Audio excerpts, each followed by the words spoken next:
हम सिर्फ आशीर्वाद देने आते हैं, लेकिन अगर श्राद्ध न हुआ तो हम शांति नहीं, श्राप बनकर लौटेंगे। आज हम आपको सुनाने जा रहे हैं पितृपक्ष की अद्भुत और पावन कथा। यह कथा केवल सुनने मात्र से ही मनुष्य के जीवन के सब पाप नष्ट हो जाते हैं। जो भी व्यक्ति श्रद्धा और मन से इस कथा को सुनता है, उसके ऊपर यदि पितृदोष हो तो वह समाप्त हो जाता है। उसके जीवन के सारे दुख, दरिद्रता और विघ्न बाधाएं मिट जाती हैं। उसके घर में सुख समृद्धि का वास होता है और धन धान्य की कभी कमी नहीं रहती। यह कथा सुनने वाले को पूर्वजों का आशीर्वाद मिलता है और उसका जीवन खुशियों और सौभाग्य से भर जाता है। पितृपक्ष का महत्व अत्यंत गहरा है। शास्त्रों में कहा गया है कि इस समय हमारे पूर्वज स्वयं धरती पर आते हैं और अपने वंशजों से तर्पण और स्मरण की अपेक्षा करते हैं। जब हम उनका विधि पूर्वक स्मरण करते हैं तो वे संतुष्ट होकर हमें आशीर्वाद देते हैं। उनके आशीर्वाद से जीवन में सफलता, शांति और प्रगति का मार्ग प्रशस्त होता है। लेकिन यदि उन्हें भुला दिया जाए तो उनका असंतोष परिवार में दुख और विघ्न बढ़ा देता है। इसीलिए पितृपक्ष केवल एक धार्मिक पर्व नहीं, बल्कि यह हमारे पूर्वजों के प्रति कृतज्ञता व्यक्त करने का सर्वोच्च अवसर है। यही महान कथा भगवान श्री कृष्ण ने अपने प्रिय वाहन गरुड़ जी को सुनाई थी। जब गरुड़ जी ने विनम्र भाव से भगवान से प्रश्न किया, हे प्रभु, पितृपक्ष का इतना महत्व क्यों है? इसमें क्या रहस्य छुपा है और क्यों कहा जाता है कि इसे मानने से जीवन के सारे दोष मिट जाते हैं? तब भगवान श्री कृष्ण ने मधुर मुस्कान के साथ कहा, गरुड़, पितृपक्ष का महत्व शब्दों में नहीं समा सकता। इसे समझने के लिए तुम्हें एक कथा सुननी होगी। इस कथा को सुनने मात्र से ही पितृदोष समाप्त होते हैं, जीवन से दुख और दरिद्रता दूर हो जाती है और घर परिवार में सुख और समृद्धि का वास होता है। और फिर भगवान श्री कृष्ण ने गरुड़ जी को वह अद्भुत कथा सुनानी प्रारंभ की। दोस्तों, आप भी इस कथा को ध्यान पूर्वक अवश्य सुने। इस कथा के श्रवण मात्र से मनुष्य के सभी पाप और दोष नष्ट हो जाते हैं। पितृदोष से मुक्ति मिलती है, सभी कर्ज उतर जाते हैं और धन, धान्य तथा संपत्ति की प्राप्ति होती है। साथ ही सुंदर और गुणवान पत्नी का लाभ होता है। संतानहीन को संतान की प्राप्ति होती है। यह कथा अत्यंत महान है और विशेषकर पितृपक्ष में इसका श्रवण अवश्य करना चाहिए। इस कथा के सुनने से पितरदेव प्रसन्न होकर वरदान देते हैं।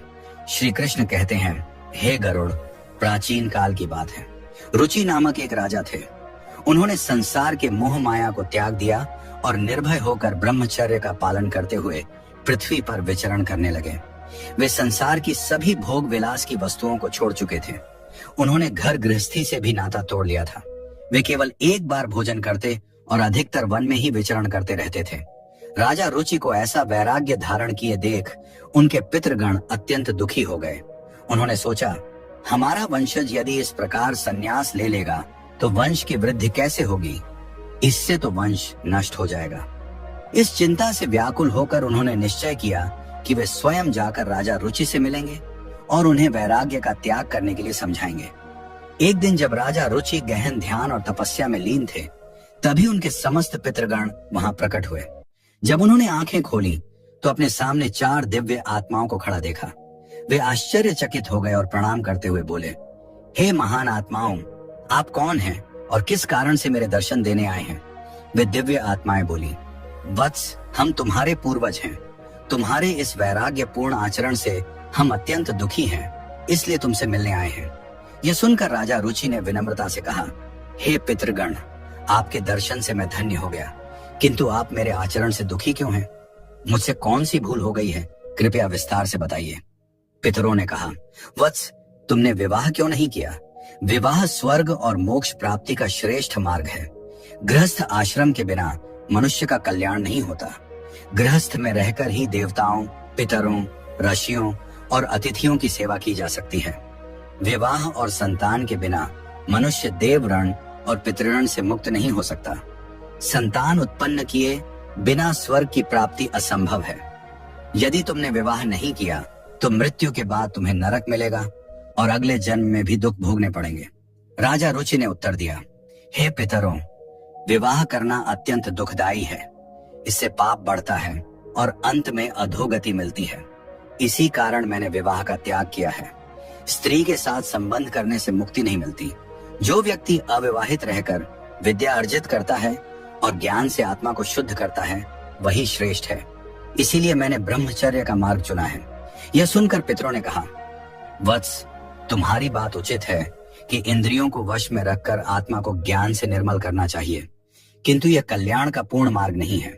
यज्ञ, तप और दान के द्वारा अमंगल दूर होते हैं। जो शुभ और अशुभ कर्म फल की इच्छा रहित होकर किए जाते हैं, वे बंधन का कारण नहीं बनते। पूर्व कर्म का क्षय केवल भोग से ही होता है। पूर्व जन्म का जो पुण्य कर्म है, वह सुख दुख का भोग करने से निरंतर क्षीण होता रहता है। तब अर्षि रुचि ने कहा, हे पितामह, वेदों में कर्म मार्ग के प्रतिपादन द्वारा अविद्या और माया की पुष्टि की गई है।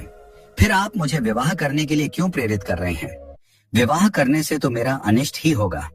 पितरों ने उत्तर दिया, वत्स, यह सत्य है कि कर्म अविद्या है, किंतु विद्या प्राप्त करना भी एक प्रकार का कर्म है। शास्त्रों में जो विहित कर्म बताए गए हैं, सज्जन पुरुष उनका उल्लंघन नहीं करते। उन्हीं के पालन से मोक्ष की प्राप्ति होती है। शास्त्रों में विवाह का आदेश दिया गया है। विवाह न करने वाले पुरुष को मुक्ति नहीं मिलती। संतान के बिना मोक्ष संभव नहीं है। संतान के द्वारा किए गए श्राद्ध कर्म से ही पितरों की तृप्ति और पुरुष को मुक्ति मिलती है। इसलिए हे पुत्र, तुम विधि पूर्वक विवाह करो। यदि विवाह नहीं करोगे तो तुम्हारे सभी कर्म व्यर्थ हो जाएंगे और तुम विफलता को ही प्राप्त करोगे। हमारे वंश के नष्ट होने पर हम पितरों की आत्माएं भी अतृप्त रह जाएंगी। पितरों ने आगे कहा, वत्स, विवाह करके संतान उत्पन्न करने से ही तुम अपने पितरों को संतुष्ट कर सकोगे। श्री कृष्ण कहते हैं, हे गरुड़, पितरों के ऐसे वचन सुनकर श्री रुचि को बड़ी ग्लानि हुई और उन्होंने विवाह करने का निश्चय किया। तब उन्होंने अपने पितरों से कहा, हे पितृगण, अब मैं वृद्ध हो गया हूँ, मुझे कौन अपनी कन्या देगा? वैसे भी वृद्धावस्था में विवाह करना अत्यंत कठिन है। पितरों ने कहा, हे वत्स, यदि तुमने हमारे वचनों का पालन नहीं किया तो हम पितरों का पतन हो जाएगा और तुम्हारी भी अधोगति होगी। इतना कहकर वे अदृश्य हो गए। श्री कृष्ण कहते हैं, हे गरुड़, पितरों की बातें सुनकर वर्षी रुचि अत्यधिक व्याकुल हो उठे। वे अपने पितरों की मुक्ति के लिए विवाह करने का विचार करते हुए कन्या की खोज में पृथ्वी पर विचरण करने लगे, किंतु उन्हें कहीं भी योग्य कन्या न मिली। बार बार पितरों के वचनों को याद करके वे चिंता में डूब जाते और सोचते, अब मैं क्या करूं, कहां जाऊं? मेरे पितरों की मुक्ति के लिए कौन स्त्री मुझसे विवाह करेगी? बहुत देर तक मनन करने के बाद आर्षि रुचि ने ब्रह्मा जी की तपस्या करने का निश्चय किया। उन्होंने 100 वर्षों तक वन में घोर तपस्या की। उनकी कठोर साधना से प्रसन्न होकर जगत पिता ब्रह्मा जी उनके समक्ष प्रकट हुए और बोले, हे रुचि, मैं तुम्हारी तपस्या से प्रसन्न हूँ। जो भी अभिलाषा हो बताओ, मैं अवश्य उसे पूर्ण करूंगा। ऋषि रुचि ने विनम्रता पूर्वक प्रणाम करते हुए कहा, हे परमपिता, मेरे पितरों ने मुझे संतान उत्पन्न करने का आदेश दिया है, किंतु मुझे विवाह योग्य कोई कन्या नहीं मिल रही। कृपया मुझे एक कन्या प्रदान करें ताकि विवाह करके मैं संतान प्राप्त कर सकूं। तब ब्रह्मा जी बोले, हे विप्र, तुम स्वयं संसार के प्रजापति बनोगे। तुम्हारे द्वारा प्रजा की सृष्टि होगी। तुम्हारे पितरों ने जो कहा है वह सत्य है। तुम्हें विवाह करना चाहिए। इस अभिलाषा को मन में रखते हुए पितरों की पूजा करो। वे प्रसन्न होकर तुम्हें उत्तम स्त्री प्रदान करेंगे और तुम्हारी इच्छा पूर्ण होगी। इतना कहकर ब्रह्मा जी अंतर्ध्यान हो गए। ब्रह्मा जी के वचन सुनकर आर्षि रुचि ने निश्चय किया कि वे पुनः अपने पितरों को प्रसन्न करेंगे। वे एक नदी के तट पर पहुंचे और एकांत में बैठकर अपने पितरों का तर्पण किया। तर्पण के बाद एकाग्र चित्त होकर वे भक्ति पूर्वक पितरों की स्तुति करने लगे। श्री कृष्ण कहते हैं, हे गरुड़, आर्षि रुचि ने जो स्तुति अपने पितरों के लिए की, उसे प्रत्येक मनुष्य को ध्यान पूर्वक सुनना चाहिए। यह स्तुति सब पापों और दोषों को नष्ट करने वाली है। जो इसे केवल एक बार भी सुन ले, उसके अनेक पाप नष्ट हो जाते हैं और उसे पितरों का आशीर्वाद प्राप्त होता है। इसीलिए हे गरुड़, तुम भी इसे ध्यान से सुनो, तभी इस कथा के श्रवण का फल तुम्हें मिलेगा। आर्षि रुचि स्तुति करने लगे। जो अधिदेवता के रूप में विद्यमान रहते हैं और जो श्राद्ध के अवसर पर देवताओं से स्वधा द्वारा तृप्त किए जाते हैं, उन सभी पितृगणों को मैं प्रणाम करता हूँ। स्वर्ग में अवस्थित महर्षि गण भक्ति और मुक्ति की इच्छा से मानसिक श्राद्ध द्वारा जिन पितरों को तृप्त करते हैं, उन सभी पितरों को भी मैं प्रणाम करता हूँ। अग्निस्वात, वर्षद, आज्ञा और सोमपति गण इस श्राद्ध में मेरे द्वारा तृप्त होकर संतुष्ट हों। अग्निस्वात पितर मेरी पूर्व दिशा की, वर्षद पितर दक्षिण दिशा की, आज्ञा पितर पश्चिम दिशा की और सोमपति पितर उत्तर दिशा की रक्षा करें। ये सभी पितृगण भूत, प्रेत, पिशाच और असुरों के कारण उत्पन्न दोषों से सदा हमारी रक्षा करें। विश्व, विश्वभुक, आराध्य, धर्म, धान्य, शुभानंद, भूतिकृत और भूति नामक 9 गण, कल्याण, कल्द्र, श्रेय, कलता, हेतु और अनघ नामक 6 गण तथा वर, वरेण्य, वरद, तुष्टि, पुष्टि, विश्वपात और धाता नाम से विख्यात 7 गण और महात्मा, महित, महिमा, महावान और महाबल नामक 5 गण, इन सभी पितरों को मैं प्रणाम करता हूँ। ऋषि रुचि की इस स्तुति से समस्त पितृगण प्रसन्न हो गए। उसी समय एक दिव्य तेज उत्पन्न हुआ जिसने आकाश मंडल में चारों ओर प्रकाश फैला दिया और संपूर्ण विश्व को अपने तेज से आच्छादित कर लिया। उस अद्भुत प्रकाश को देखकर श्री रुचि घुटनों के बल बैठकर पुनः अपने पितरों की स्तुति करने लगे। उनकी स्तुति सुनकर पितृगण अत्यंत प्रसन्न होकर उनके सम्मुख प्रकट हुए। अर्षि रुचि ने पुष्प, गंध और विविध नैवेद्य अर्पित किया। पितरों ने उन्हें स्वीकार किया और प्रकट होकर कहा, हे पुत्र, तुम्हारी स्तुति से हम अत्यंत प्रसन्न हैं, इसलिए अब निसंकोच अपनी इच्छा बताओ। नतमस्तक होकर ऋषि रुचि ने कहा, हे पितृदेव, ब्रह्मा जी ने मुझे सृष्टि की रक्षा के लिए प्रजापति बनाया है, इसलिए मैं गुणवान, चरित्रवान और योग्य पत्नी की कामना करता हूँ, जिससे संतान उत्पन्न करके मैं अपना और अपने पितरों का हरण चुका सकूं। तब पितरों ने कहा, वत्स, इसी स्थान पर इसी क्षण तुम्हें उत्तम और मनोरमा पत्नी की प्राप्ति होगी। उसी से तुम्हें एक तेजस्वी पुत्र उत्पन्न होगा जो बुद्धिमान और बलशाली होगा। उसका नाम रोच होगा और वह तीनों लोकों में प्रसिद्ध होगा। उसके भी अनेक महापराक्रमी और पृथ्वी का पालन करने वाले पुत्र होंगे। यह कहकर समस्त पितृगण आशीर्वाद देकर अंतर्ध्यान हो गए। पितरों के अंतर्ध्यान होते ही उनकी कृपा से उसी समय नदी के मध्य से एक अद्भुत दृश्य प्रकट हुआ। वहां से प्रमलोचा नामक एक अत्यंत सुंदर, मन को मोह लेने वाली अप्सरा प्रकट हुई।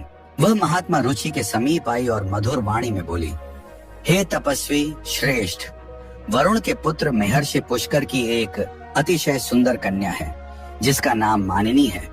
मैं उसी रूपवती कन्या को आपके लिए भार्या स्वरूप प्रदान करती हूँ। आप उससे विवाह करें। उस कन्या से आपको अतिशय बुद्धिमान पुत्र उत्पन्न होगा जिसका नाम मनु होगा।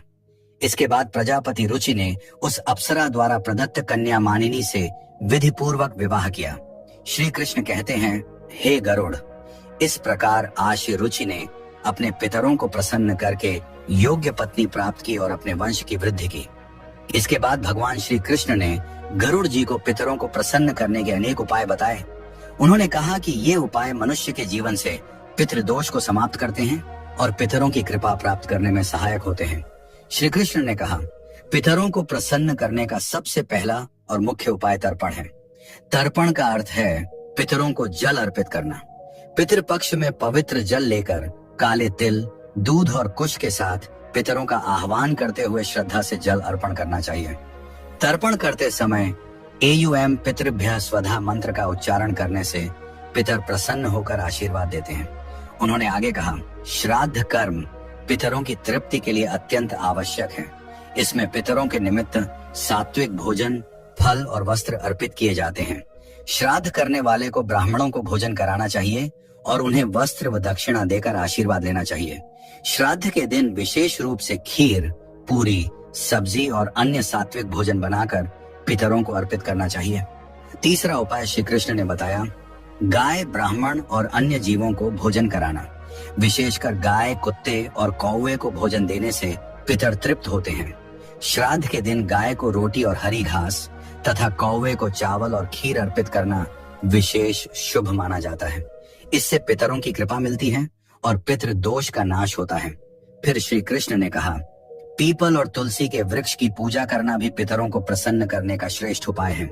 पीपल का वृक्ष पितृगणों का निवास स्थान माना जाता है, जबकि तुलसी देवी लक्ष्मी का प्रतीक है। श्राद्ध के दिन पीपल और तुलसी की पूजा करके तथा पीपल के नीचे दीप जलाकर पितरों को तृप्त किया जाता है। इससे पितर प्रसन्न होकर परिवार को सुख, समृद्धि और आशीर्वाद प्रदान करते हैं। भगवान श्री कृष्ण ने गरुड़ जी से कहा, जो व्यक्ति पितृ दोष से पीड़ित होता है उसे गया जी या अन्य पवित्र तीर्थों पर जाकर पिंडदान करना चाहिए। गया जी में किया गया पिंडदान पितरों को संतुष्ट करता है। वे मोक्ष प्राप्त करते हैं और अपने वंशजों को आशीर्वाद देते हैं। पिंडदान के समय काले तिल, कुश और चावल का उपयोग कर पितरों को अर्पण करना चाहिए। यह प्रक्रिया उनकी आत्मा को शांति और तृप्ति देती है। श्री कृष्ण आगे कहते हैं, पितरों को प्रसन्न करने के लिए श्राद्ध पक्ष में व्रत रखना चाहिए। इस समय सात्विक आहार ग्रहण करना चाहिए और ब्रह्मचर्य का पालन करना चाहिए। श्राद्ध पक्ष में मांस, मदिरा और तामसिक आहार का सेवन नहीं करना चाहिए। व्रत के दौरान भगवान विष्णु, शिव और देवी लक्ष्मी की आराधना करनी चाहिए। इससे पितरों की आत्मा को शांति मिलती है और वे प्रसन्न होकर आशीर्वाद देते हैं।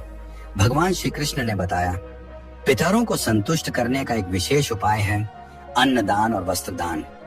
गरीबों, ब्राह्मणों और साधुओं को भोजन और वस्त्र अर्पित करने से पितरों की आत्मा तृप्त होती है। श्राद्ध पक्ष में किया गया यह दान मनुष्य को अपार पुण्य देता है और पितृ दोष से मुक्ति दिलाता है। पितरों की कृपा से परिवार में सुख समृद्धि बनी रहती है। उन्होंने कहा, पवित्र नदियों, विशेषकर गंगा में स्नान करके पितरों के लिए जल अर्पित करना अत्यंत शुभ माना जाता है। गंगा जल पितरों की तृप्ति का सर्वोत्तम माध्यम है। इससे पितृ दोष समाप्त होता है और व्यक्ति के पाप धुल जाते हैं। गंगा स्नान से पितरों की आत्मा को शांति मिलती है और वे प्रसन्न होकर वंशजों को आशीर्वाद देते हैं। श्री कृष्ण ने यह भी बताया, पितरों को प्रसन्न करने के लिए सत्संग में सम्मिलित होना और पवित्र ग्रंथों का पाठ करना चाहिए।